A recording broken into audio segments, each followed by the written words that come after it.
Ok.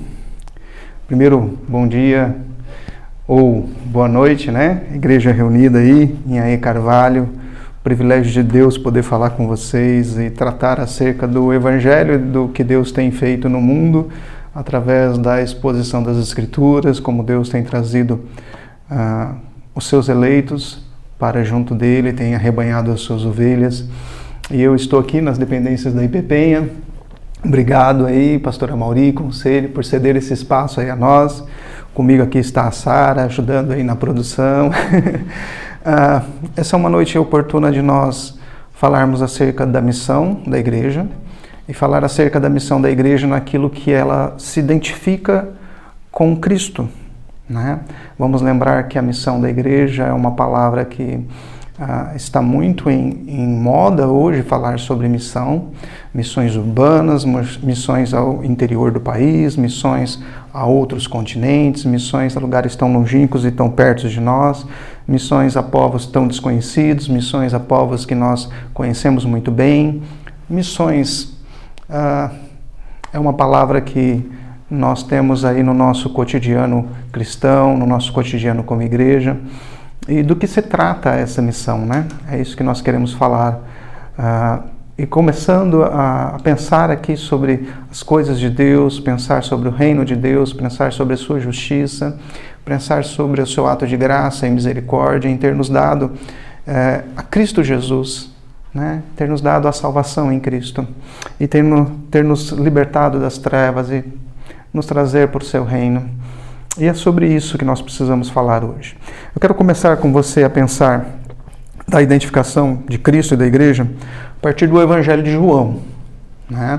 Nós temos aí em João, capítulo 1, versículo de número 4, o início de uma fala do que é Cristo enviado a nós, sua igreja, seu povo, rebanho do Senhor, e do que é a igreja enviada ao mundo, né?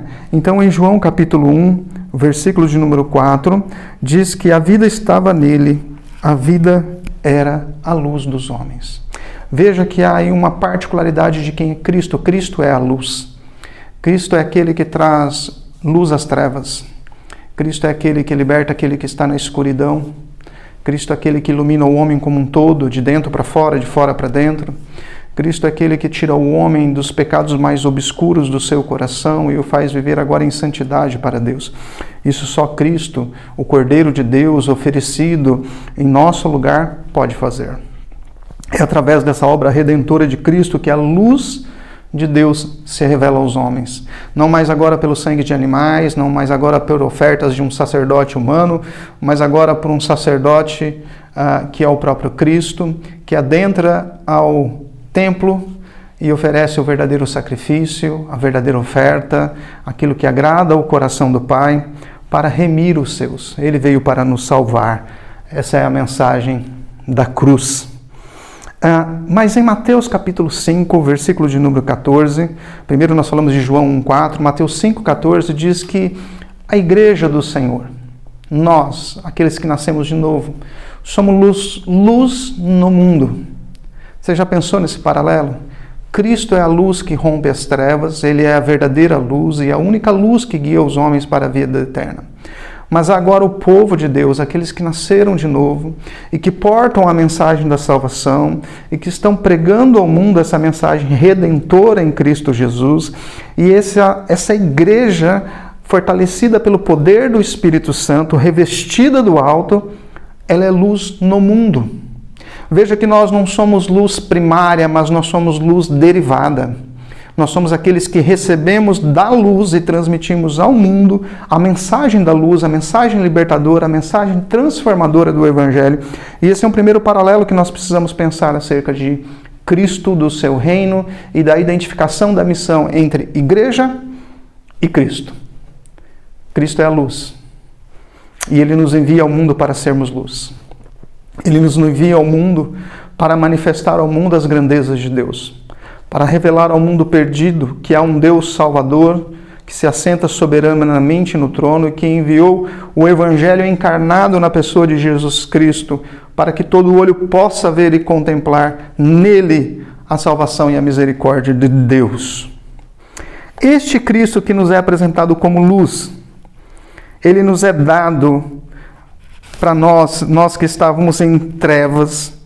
E a Bíblia diz então que essa luz, lá em João capítulo 1, versículo 5, ela resplandece nas trevas e as trevas não prevalecem contra ela. Deixa eu te dar uma certeza aqui. Uma certeza que o seu coração já pode alimentar, né? O seu coração certamente sabe que nada e ninguém pode resistir ao chamado de Deus.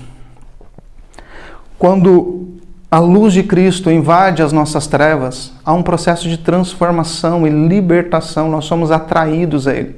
Não sei se você já percebeu alguns efeitos que acontecem com a luz, mas a luz ela serve para duas coisas básicas. Em primeiro lugar, atrair, em segundo lugar, repelir.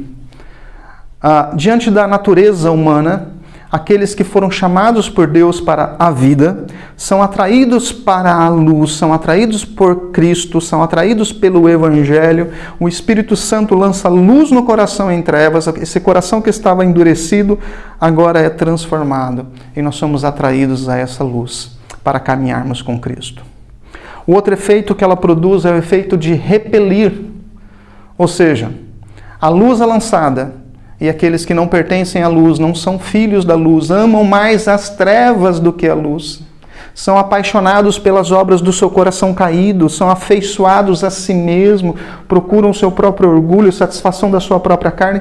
Esses são afastados da luz, porque quando há a luz, ela dissipa todas as trevas, e os filhos das trevas não compactuam com a luz. Em João ainda, capítulo 1, versículo de número 9, essa luz que é Cristo, é nos dita que ela ilumina todo o homem. Percebe como a obra de Deus em nós revela todo o nosso ser, revela quem nós somos? E aí um efeito primordial para nós que estamos servindo a Deus, pregando as Escrituras, pregando o Evangelho, né?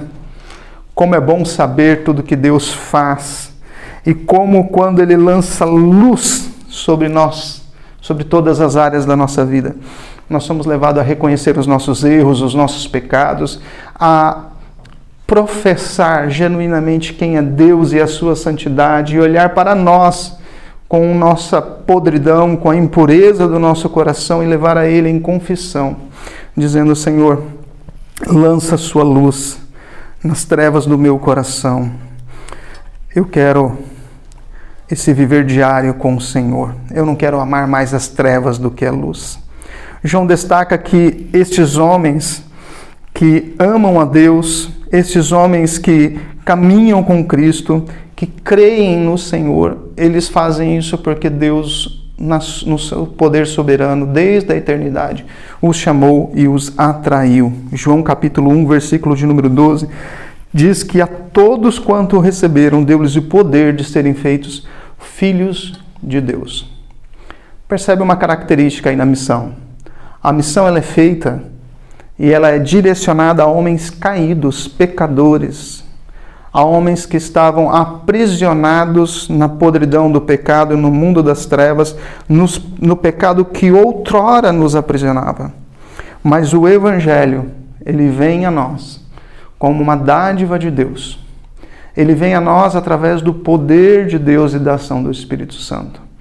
Ele entra nesse universo de um homem caído, rompe as cadeias que aprisionavam esse homem, coloca esse homem em libertação e o transforma de filho das trevas, de aprisionado pela afeição do seu próprio coração carnal, para filhos de Deus.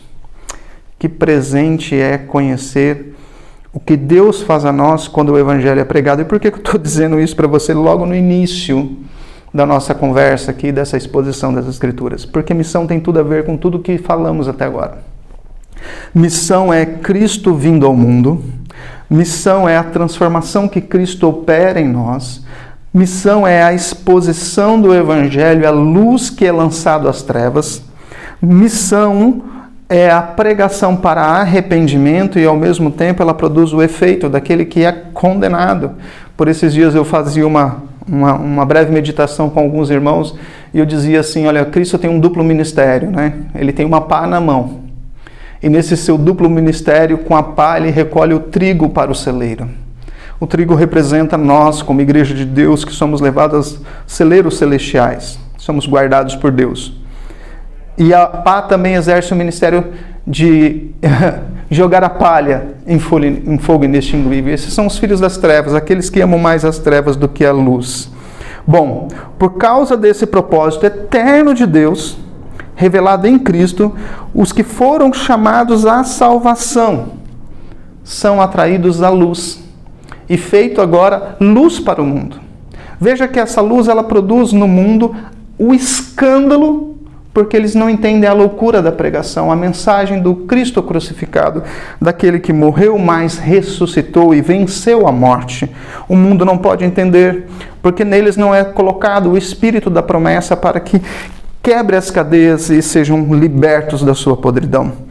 Por causa desses propósitos eternos de Deus, aqueles que rejeitam a luz e amam as trevas são repelidos.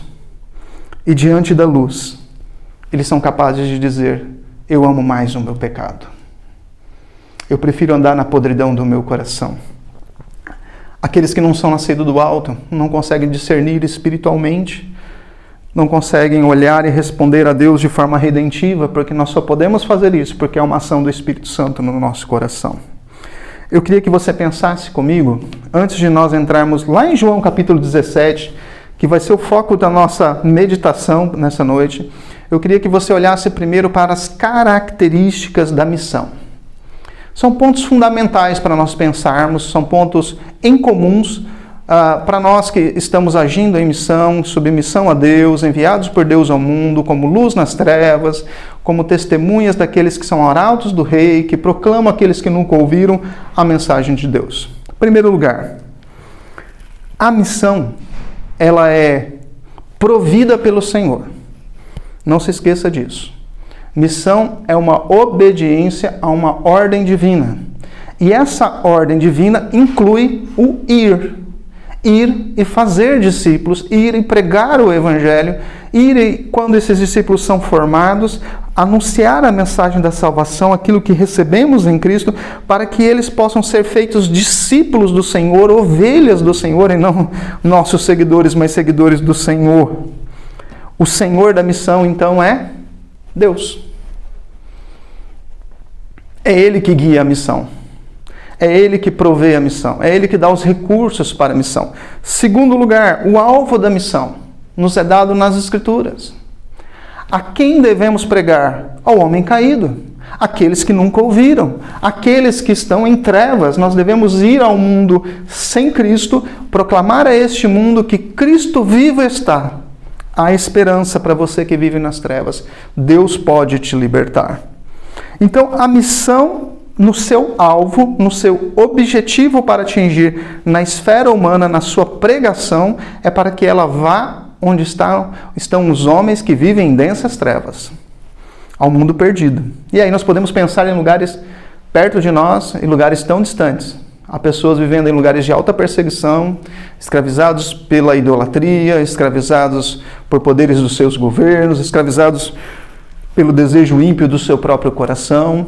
E a igreja tem como ordem do seu Senhor para que ela vá, para que ela pregue esse evangelho onde está esse homem perdido. Por que isso? Pensa aqui comigo. Deus é soberano sobre todas as coisas. Mas Deus estabeleceu um meio pelo qual o homem pecador irá conhecer a sua graça redentiva. E o meio pelo qual Deus estabeleceu isso é a pregação do evangelho. E Deus não comissionou essa pregação do evangelho a qualquer um. Ele comissionou a sua igreja. Por isso nós, como igreja, não podemos nos acomodar. Sabe aquele sentimento maligno que às vezes vem ao nosso coração de achar que porque Deus é Senhor da missão, porque Deus é soberano sobre todas as coisas, então aqueles que foram eleitos por Deus virão? Pois é, Deus estabeleceu um meio pelo qual os eleitos virão a Ele. E o meio é a exposição das Escrituras. Pensou nisso? Deus te chamou, Deus me chamou, nosso ministério é focado em missões transculturais. Neste momento nós servimos a Deus em uma outra nação, mas Deus pode mudar as circunstâncias da missão, porque Ele é Senhor da missão a qualquer momento. Ele pode tirar-nos de um país, levar a outra nação, nos trazer de volta para o nosso país, abrir portas, fechar portas. Situações políticas, governamentais do mundo podem simplesmente ser usadas por Deus para guiando o seu propósito, para que o Evangelho chegue a todos os povos. Ele realize, então, através da sua igreja, a missão para a qual a igreja foi chamada. Nós fomos chamados para ir aos homens perdidos. E nós precisamos concentrar esforços para que esse Evangelho chegue aos quatro cantos da terra. O conteúdo da missão também nos é dado. O conteúdo da missão é o Evangelho de Cristo. Nós precisamos falar de encarnação, nós precisamos falar da vida de Cristo, nós precisamos falar da sua morte, nós precisamos falar da sua ressurreição, nós precisamos falar do seu entronizar, nós precisamos falar da sua segunda vinda, nós precisamos falar da sua salvação e nós precisamos falar dos elementos da reconciliação pelo seu sangue, a aliança. Nós precisamos falar de uma salvação que não é por obras, para que ninguém se glorie, mas de uma salvação que é nos dada gratuitamente no amado. O conteúdo da missão é o Evangelho. E deixa eu fazer uma observação aqui. Missão não é tudo.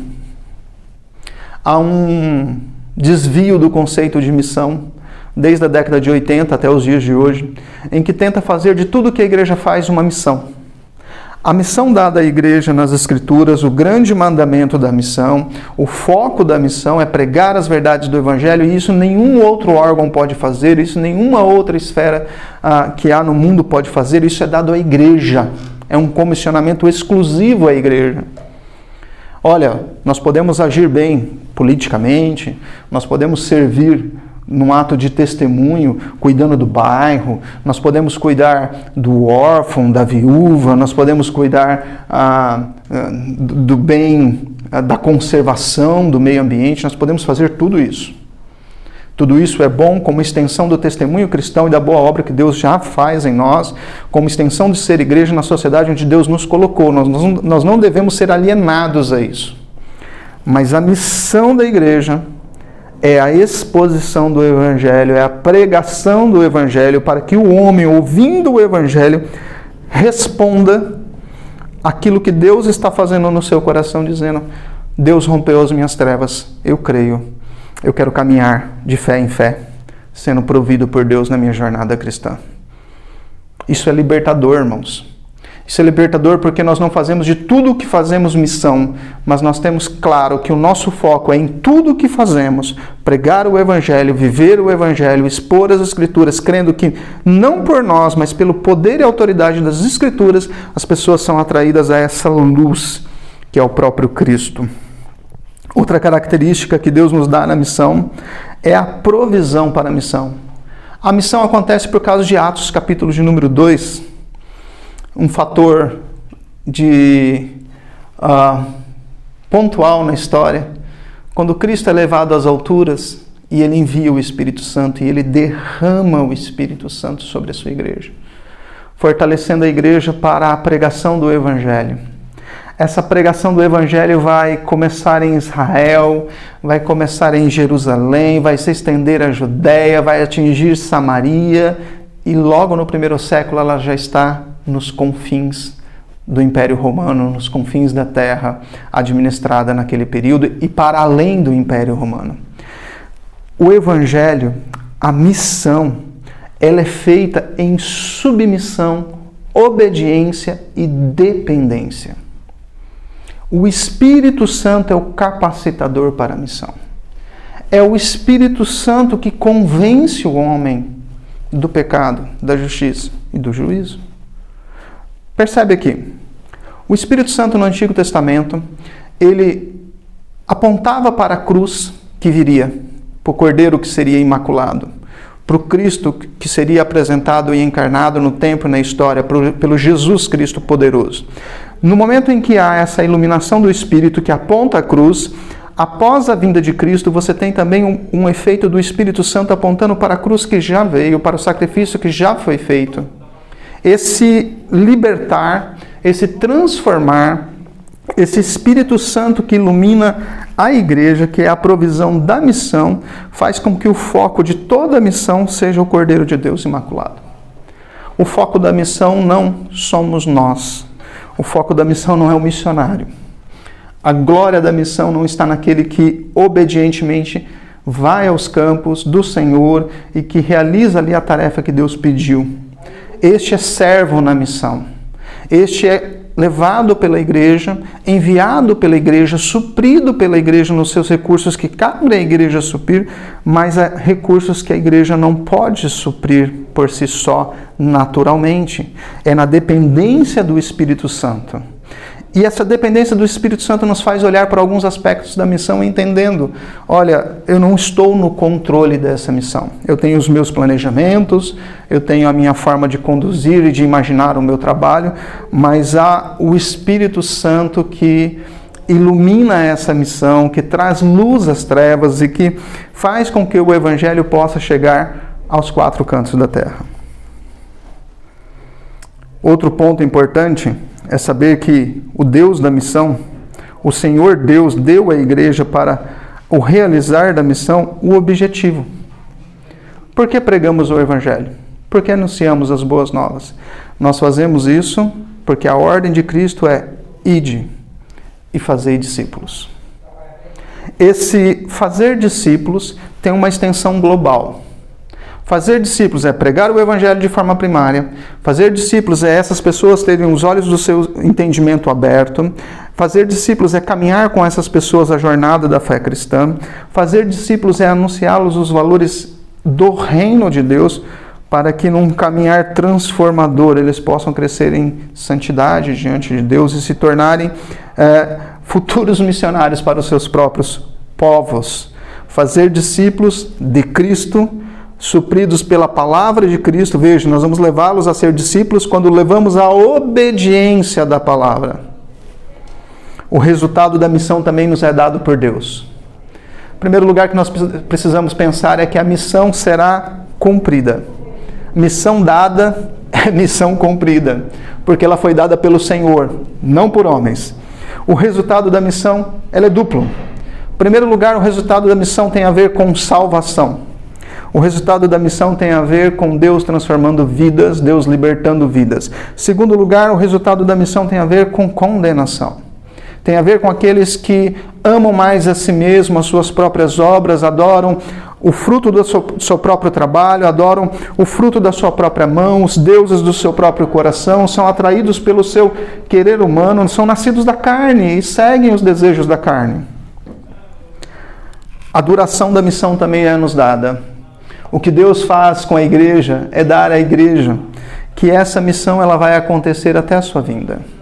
Nós pregaremos o Evangelho, nós seremos expositores das Escrituras até que Ele venha, até que Ele manifeste o seu reino. Essa é uma extensão da missão, uma duração da missão que é nos dada pelas Escrituras. Uma última questão da missão tem a ver com o propósito dela. O propósito da missão nada mais é do que a glória de Deus. O propósito da missão é o propósito para o qual Deus criou todos os homens, né? Na verdade, Deus criou todos nós para a sua própria glória. E é nessa glória que nós caminhamos. Na glória do Cordeiro, na glória que é dada ao Senhor, entronizado. Depois, quando nós estivermos em João, você vai notar como isso acontece. Vamos para João capítulo de número 17? João capítulo de número 17 faz... Eu quero ler alguns versículos com vocês, particular para tratar dessa unidade entre Cristo e a igreja, dessa identificação entre Cristo e a igreja, e como nós podemos viver sabendo que tudo isso é para Deus, por Deus, e assim a gente vai olhando a missão na perspectiva da provisão divina. Em primeiro lugar, João capítulo 17, versículo de número 18, diz assim: assim como Cristo é enviado ao mundo pelo Pai, né? Aí é palavra minha, assim como Ele é enviado ao mundo pelo Pai, nós somos enviados ao mundo pelo Filho, e o texto diz assim, olha, assim como tu me enviaste ao mundo, eu os enviei ao mundo. A comparação aqui é a ação de Deus na história para salvar a humanidade, enviando o Cordeiro de Deus que tira o pecado do mundo. E esse ato é o ato de envio divino, da pessoa do Redentor, da encarnação do Redentor. Agora nós temos o outro lado desse viver da missão, que é um viver sabendo que Deus nos envia ao mundo no mesmo modelo para servir neste mundo como luz nas trevas, como expositores do Evangelho, como seguidores de Cristo para pregar as verdades do Evangelho. O Filho foi enviado ao mundo para cumprir a missão que só Ele podia cumprir. Era exclusiva. O sacrifício só Ele podia oferecer. Só Ele podia entrar no Santos dos Santos de uma vez por toda para realizar essa missão. A sua vinda ao mundo é uma oferta ao Pai para satisfazer a sua justiça, resgatando os eleitos de Deus por uma morte substitutiva, o justo pelos injustos, dando vida no lugar onde antes prevalecia a morte, trazendo graça onde antes havia condenação. A igreja também é enviada ao mundo para proclamar o Evangelho do Filho. O Evangelho que são as palavras do Filho, o agir do Filho, a encarnação do Filho, a demonstração de misericórdia do Pai expressa no Filho. A igreja é um instrumento de Deus para resgatar pecadores pela exposição do Evangelho. Veja, a missão da igreja é dada de baixo, na dependência da missão que o Pai realiza enviando o seu Filho. Ela herda o Evangelho, a ela é dado as Escrituras, e ela agora vai movida pelo poder provedor de Cristo, através da presença do Espírito Santo, para enviado por Cristo ao mundo, saber que o mundo será hostil ao Evangelho. Ou será que nós temos uma outra forma de pensar sobre a reação do mundo à exposição das verdades das Escrituras? Tem te escandalizado o que o mundo tem feito hoje? Espero que sim. Espero que você tenha se escandalizado com várias coisas que você tem visto na mídia, até mesmo dentro de ambientes que a gente julgava antes tão mais limpo, tão mais correto, tão mais ético. Mas é porque João 17,14, leia aí comigo, diz assim, versículo de número 14, capítulo de número 17. Eu lhes tenho dado a tua palavra. Cristo está dizendo da oração que ele está fazendo pelos seus discípulos. Ele está certo de que a sua missão está consumada. Ele começa o capítulo 17 dizendo isso. A obra que o Pai me deu, ela foi realizada. E ele tem dito então ao Pai, em oração ao Pai, de que ele, o Cristo, tem dado essa palavra aos homens. Aqui ele está falando dos 12, dos discípulos, daqueles que caminharam com ele durante o seu ministério terreno. E ele dá um motivo do porquê o Pai deve guardar os seus discípulos, as ovelhas do Pai. E ele nos dá o desdobramento desse guardar do Pai para esses discípulos no mundo. E ele diz assim: e o mundo os odiou, porque eles não são do mundo, como eu também não sou.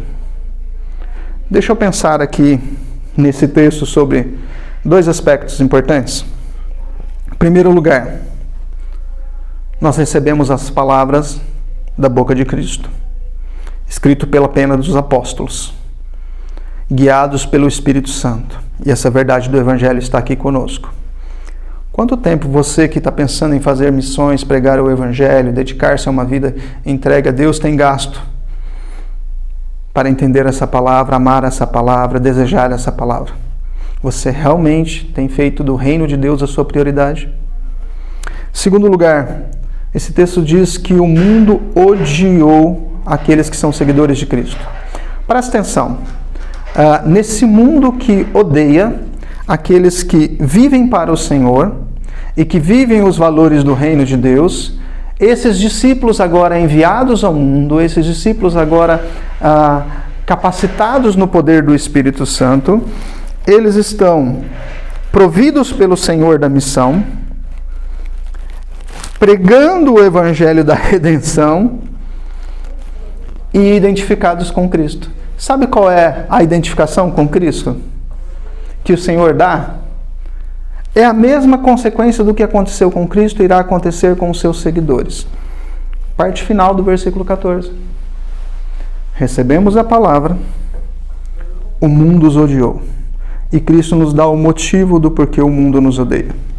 E o motivo do mundo odiar é porque eles não são do mundo, como também eu não sou. O mundo nos odeia porque estamos identificados com o nosso Senhor. Abandone você os princípios do Evangelho. Ande na perversão do seu coração carnal e você irá descobrir que o mundo vai te amar. Porque quando vivemos como luz no padrão do Filho, quando vivemos submissos a esse Evangelho, nós lançamos a luz de Cristo ao mundo. E lembra daquele efeito que nós falamos no início? Atrair e repelir. Eu quero que você pense comigo, a partir agora do versículo de número 18, onde ele diz assim: assim como tu me enviaste ao mundo, também eu os enviei ao mundo.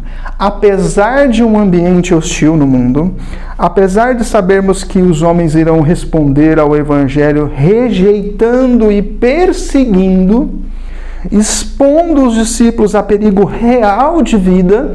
Irmãos, pensa aqui comigo o que aconteceu com os apóstolos. Eles não foram amados pelo mundo.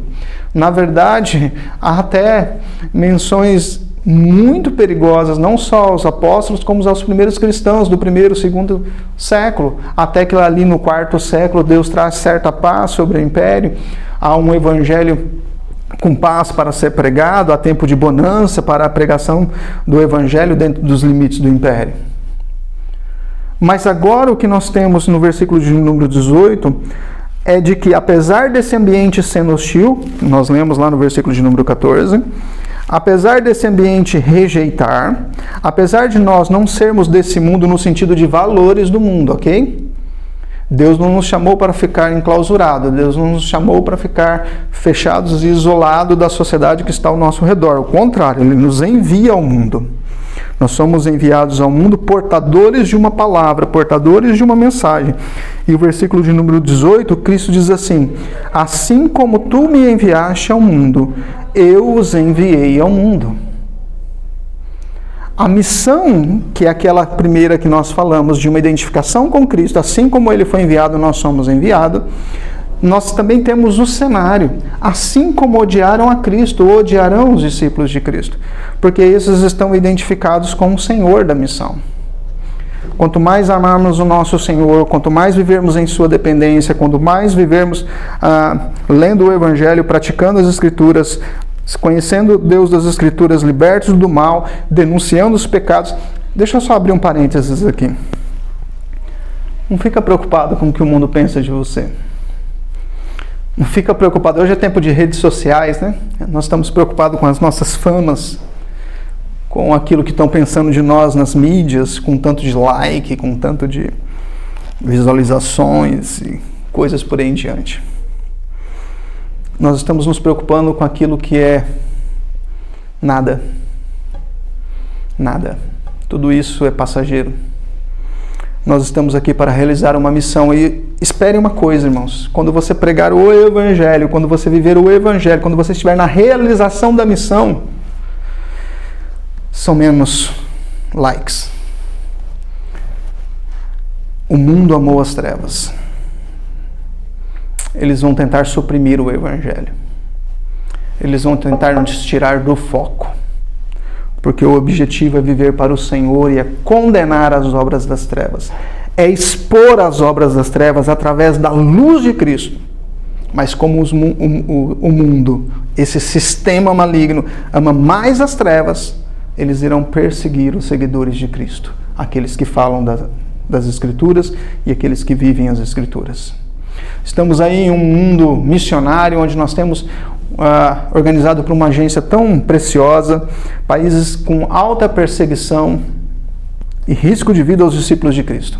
Cerca de 50 a 60 nações muito perigosas para aqueles que se identificam como discípulos de Cristo. Mas deixa eu dizer uma coisa. O Evangelho não para. A igreja não deixa de estar nesses lugares. O Evangelho não vai deixar de chegar lá porque há uma grande perseguição. O Evangelho chegará lá, apesar dessas grandes perseguições, porque as portas do inferno não prevalecem. O que prevalece é o Senhor da igreja, munindo a sua igreja, capacitada pelo Espírito Santo, em sujeição a Ele, entendendo que nós somos enviados a este mundo hostil, não para servir ao mundo, mas para servir a Deus. Segundo aspecto dessa identificação com Cristo que eu quero que você pense comigo, é assim como o Filho proclama aos homens a palavra, nós proclamamos ao mundo a palavra que dele recebemos. Veja, no versículo de número 6 ao versículo de número 8, o Senhor Jesus diz assim: manifestei o teu nome aos homens que me deste no mundo. Eles eram teus. Tu confiaste eles a mim, e eles têm guardado a tua palavra. Agora eles reconhecem que todas as coisas que têm dado provêm de ti, porque eu lhes tenho transmitido as palavras que me deste, e eles receberam. E verdadeiramente creram, conheceram que sai de ti, e creram que tu me enviaste. Porque eu lhes tenho transmitido as palavras que me deste, e eles a receberam. Ser discípulo de Cristo na missão é saber que as palavras que estamos proclamando, recebemos do Senhor, essa palavra é verdadeira, esse conhecimento é libertador, esse conhecimento e essa verdade expressa na palavra nos conquistou, nos libertou, nos tirou de uma vida de total alienação às coisas de Deus. E agora nós podemos pensar que, como os discípulos de Cristo, a palavra que pregamos é derivada do nosso Senhor. Convidados a ir para a missão não é para pregar a si mesmo, sabe? Há uma moda hoje, né? Uma moda de ir ao campo querer simplesmente viver. Eu estou vivendo aqui no meio desse povo, estou morando aqui. Irmãos, o chamado para o serviço como proclamador das verdades do Evangelho é um chamado a uma intencionalidade. Nós devemos viver aproveitando todas as oportunidades que se abrirem, tendo sabedoria, mas tendo intrepidez, tendo cuidado, mas tendo ousadia. E isso não é natural em nós. Isso é a provisão do Espírito Santo para a missão. Isso é o Espírito Santo que abre os nossos olhos e nos faz aproveitar as oportunidades para que o Evangelho seja anunciado. Não anunciamos a nós mesmos, não pregamos as nossas próprias vidas, não pregamos os nossos próprios testemunhos, pregamos a Cristo crucificado. O conteúdo da missão é o próprio Cristo. A renúncia de si mesmo que Ele fez e uma entrega completa ao Pai. E aí a igreja é chamada à mesma renúncia. Nós somos o corpo de Cristo. Nós somos chamados a renunciar a nós mesmos. Não sou eu mais que vivo, mas Cristo vive em mim. Essa é a missão da igreja. Terceiro ponto, assim como Cristo ele está unido ao Pai, a igreja está unida a Cristo. João 17, versículo de número 21. O versículo de número 21 diz assim: a fim de que todos sejam um, e como és tu, ó Pai, em mim, e eu em ti, também sejam eles em nós, para que o mundo creia que tu me enviaste. João 17, versículo de número 21. A fim de que todos sejam um. Cristo está orando ao Pai acerca da unidade da igreja. E Ele está expondo essa unidade da igreja diante da unidade que existe dentro da própria Trindade. Da união entre Pai, Filho e Espírito Santo. Ele está usando como exemplo a união que Ele tem com o Pai para tratar da união que os seguidores dele têm com Ele e com o Pai. A fonte da nossa união é Cristo. A fonte da perseverança da união é Cristo, e a fonte da consumação dessa união na eternidade, quando estaremos sempre com Ele, é Cristo. E é porque existem pessoas que foram escolhidas por Deus e estão no mundo ainda aprisionadas pelo pecado e que foram chamados para estar unidos a Cristo, que foram ganhos pelo sacrifício de Cristo, porque a obra do Cordeiro já foi consumada. É por isso que a igreja vai ao mundo pregar as verdades do Evangelho, para que estes sejam libertos do poder de Satanás. A igreja é composta de muitos membros. Nós somos o corpo de Cristo. Nós estamos unidos ao cabeça, que é Cristo. Essa relação não nos livra de problemas humanos, da nossa esfera ainda pecaminosa. Nós temos diferenças de pensar, de agir, de nos comportar. Essa é a diferença da igreja nesse momento em que nós vivemos. Mas há pontos básicos que tratam da nossa unidade com Cristo e da nossa unidade uns com os outros. Nós servimos ao mesmo Deus. Nós somos batizados em um mesmo Espírito. Nós vivemos debaixo de um mesmo Evangelho. Nada nos separará de Cristo. E nada nos separará do corpo de Cristo. Nós estamos unidos uns aos outros. E nós devemos lidar na missão, irmãos, com um fator muito importante que se chama cooperação. Já ouviu falar disso? Cooperação é quando nós damos as mãos e dizemos ao irmão: olha, eu estendo o braço da comunhão para você, a mão da comunhão, para dizer: vamos juntos pregar o Evangelho àqueles que nunca ouviram. Esse aspecto da cooperação revela a unidade de Cristo, expressa através dos seus filhos enviados ao mundo.